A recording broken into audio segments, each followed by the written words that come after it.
Singapore रे road show पर ओडिशा फेरिले शिल्प मंत्री संपत स्वाई। सिंगापुर गस्त सफल होईछि। अनेक company Utkarsh Odisha make in Odisha conclave रे जोग देबा पई ओडिशा सेवाको आग्रह देखाइथिबा कहिसेंते शिल्प मंत्री। यास मंत्री कहिसेंते आगामी 5 वर्ष रे 5 लाख कोटी ओडिशा रे पुंजी निवेश पई योजना करा जायछि। विभिन्न पर्यायर में पुंजीनिवेशकारी कंपनी 1-to-1 आलोचना होईछि। सिंगापुर रे उप प्रधानमंत्री शिल्प मंत्री परिवहन मंत्री आलोचना होईछि।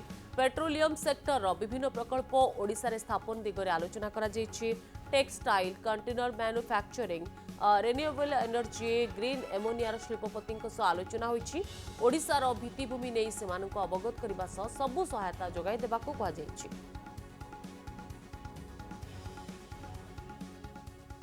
मान्यवर मुख्यमंत्री सहित गोटे डेलीगेशन टीम आमे जाइथिलु सिंगापुर गस्तरे जाइथिलु एवं सिंगापुर गस्त बहुत फलप्रद होईछि।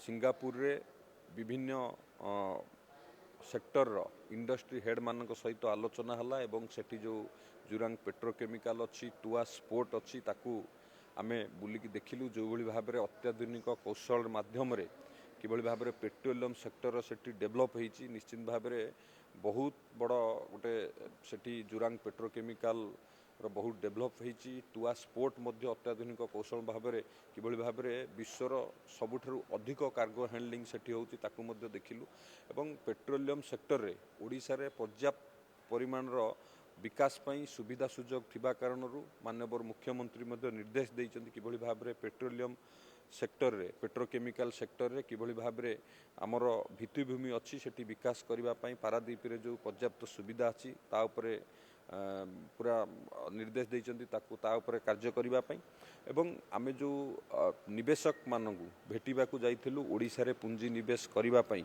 आमे आम ओडिशार जो भित्तिभूमि अच्छी ओडिशार जो पॉलिसी अच्छी से बाबद रे आमे विभिन्न शिल्पपति मानक सहित आलोचना हेलु।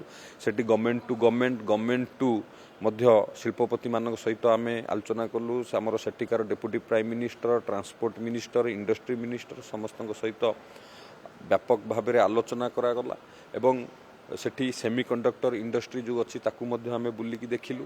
ता सहित जो ITES अच्छी जो आमर कोलाबोरेशन होगी आमर वर्ल्ड स्किल सेंटर सहित स्किल ओडिशार युवक युवती मानू जोगाई देवाई जो कोलाबोरेशन करा जायछि IT सहित सेठी बुलिबा सहित सेठी आमर किभली भाव में सेमीकंडक्टर जेहेतु पर्याप्त सुविधा आगुकू अच्छी आम ओडिशार युवक युवती मानक पई तार स्किल ट्रेनिंग दे सेमानु किभली भाव में नियुक्ति एई सेमीकंडक्टर सेक्टर रे करि हबो बा सेमीकंडक्टर इंडस्ट्री ओडिशा रे करिबा पई मध्य विभिन्न प्रकार आलोचना होईछि। गोटे भल फ्रुटफुल होईछि सिंगापुर गस्त एवं ता सहित मध्य सेठिकार आमर जो ओडिया कम्युनिटी अच्छी सेमानक सहित मध्य आलोचना मध्य हला। विभिन्न कारणरू सिंगापुर गस्त बहुत सफल होईछि फलप्रद होईछि एवं ता सहित आमर जो लक्ष्य अच्छी ओडिशा रे किभली भाव में अधिकरू अधिक पुंजी निवेश हबो एवं जो Utkarsh Odisha make in Odisha conclave आगु को हबो जनवरी 28-29 तारिख रे हबो। सेथिरे समस्त को आमे इनवाइट करिचु आसीबा पई एवं आमर जो लक्ष्य रही निश्चित भाव में से लक्ष्य हासिल हबो। ओडिशा शिल्प क्षेत्र रे ओडिशार अभिवृद्धि घटिबो।